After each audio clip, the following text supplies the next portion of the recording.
Like, I can totally proclaim my love for Vox, and no one will know.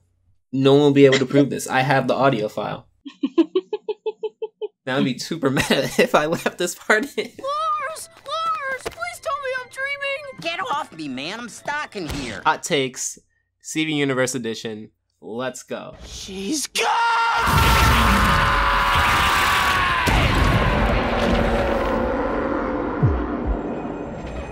There are way too many people that take Steven Universe way too seriously on YouTube.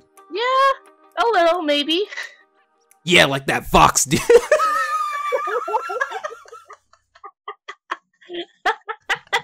The theories that they do and all of that, it just shows that they're passionate about it. I don't believe that any of them take it too seriously, and I don't think that many fans take it seriously. And the people who do take it seriously, that's not necessarily a hot take on Steven Universe, that's more a hot take on people. I agree to this. And plus, you can say this with any show, not just Steven Universe, you know, like, there's Korra fans who take it too seriously. There's, like, you know, SpongeBob fans who take it too seriously. This can be said for any show. So it's not the show, it's the people itself, like what you said. By the way, here's Nikki.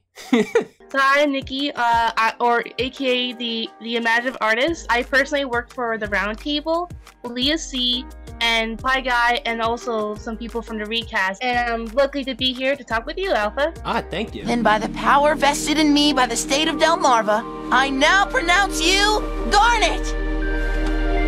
I feel like they force in LGBT representation. Well, I can definitely see that. I can definitely see why you would think that. There isn't that many shows that put in LGBT representation as a whole.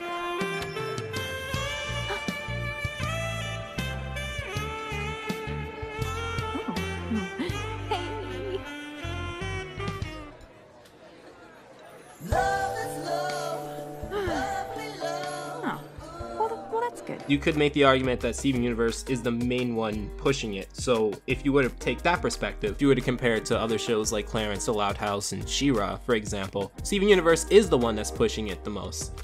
But I don't think it's forced, because the people behind it truly believed in it. Now, if you were talking about a show that was ran by someone who has no experience talking to people like that, maybe it was a corporation that wanted to put the themes in there, then maybe you would have more of a point. Rebecca Sugar has been a big advocate and a big person within that community, and a lot of people who are in that community actually look at her very positively. Yeah, I agree to this as well, because I think it's a very positive force ball. It's not very negative. If it was like a negative light, they will like tease LGBT community in the show, which of course they will never do here. For the Ruby and Sapphire's wedding, she pushed for a wedding episode so hard on the network. They censored her. To trust!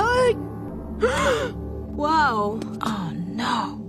Whoopsie daisy! Steven, it's okay. I'm gonna be just...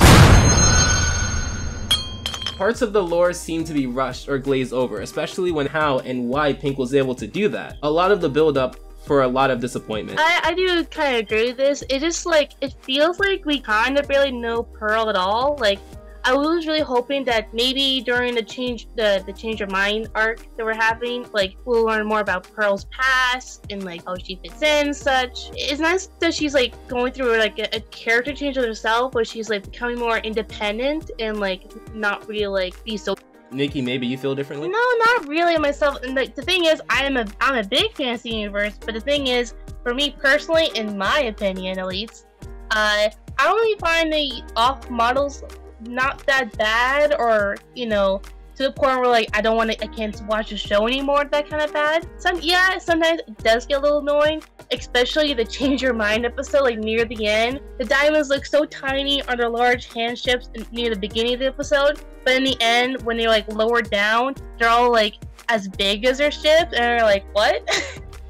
Okay, so like, you know, that part can get a little annoying. The thing is, it only lasts for a few seconds. It's not like the whole episode they're gonna be like that, you know? Whenever like they do a different storyboard artist, I believe it shows that the show likes to try out different art styles and experiment and let the artists, you know, be loose and free whatever they want. Because sometimes the show can look pretty with other people's styles. I even have a few favorite storyboard artists I like. Jeffy Liu, Lamar Abrams, and such. And they like one of my favorite storyboard artists in a way. I think people are saying this because maybe some artists can get a little annoyed by this because of all the size differences, and so maybe that's what's annoying to some people because they had to like make sure that each character levels up properly and such, and give you a little annoying when one model is off the other. So maybe that's why people are mad at it.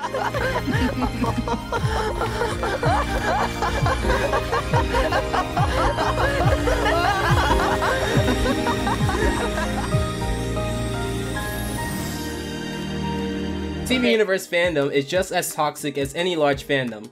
People like to go over the gemmiest parts as if it reps the whole fandom. Steven fans just toxic as. Wait a minute. What? Did we already talk about toxicity in the first one? Yeah, this is basically the same thing. I was just about to say the same thing. I felt it in my brain. I was like, wait a minute, I already said this. They should have a mix of male and female gems. Well, if you're trying to say that I belong in Steven Universe, I do have a gem Sona. I'm gonna put that on the screen here.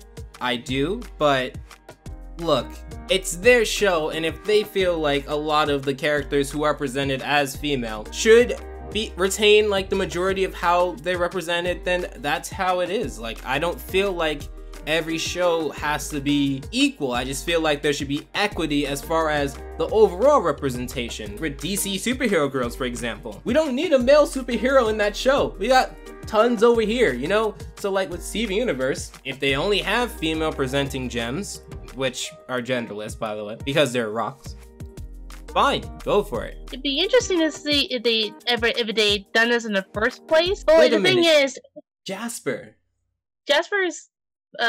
presented as female, but she does have male-ish qualities, you know, like the brood and toughness and such. Alright, you're blowing my mind. She's not a guy at all? What? Okay, What? I saw Jasper without her helmet. Okay, makes total sense. Because when Jasper had the helmet on, like, you can't, I didn't look at the long hair and go, okay, I see what you're going at. Because, like, you look at any other character that's male with long hair, there's tons of them. It just didn't, I thought Jasper was a male this entire time. The whole, like, male and female, or I seen it like around so many times. In fact, like, I once saw, like, two people talking about it. They were saying, like, I just see Ruby as a guy because she just looks like a guy. And I'm like, think you're wrong there, buddy. It's another uniqueness thing about the show. Like, if you just do male and female looking gems and all, then that means, like, it's just like any other alien race that you can see, like, on Star Trek, for example. So, but if you do, like, a female representing race, that raises questions like, huh, how did the group form? Why female? Did their creators create them like that? Do they procreate, etc., etc.? Like, it gives the show, like, even more lore, you know, and such. Alright guys, this was the hot takes that we covered. And make sure to follow Imaginative Art on Twitter. She did make the thumbnail for this video, and if you want to see more of her art, make sure to follow her there. If you haven't seen the Gumball hot takes yet, there it is. If you haven't seen the SpongeBob hot takes yet, there it is as well. And until next time guys, take care. Alpha out.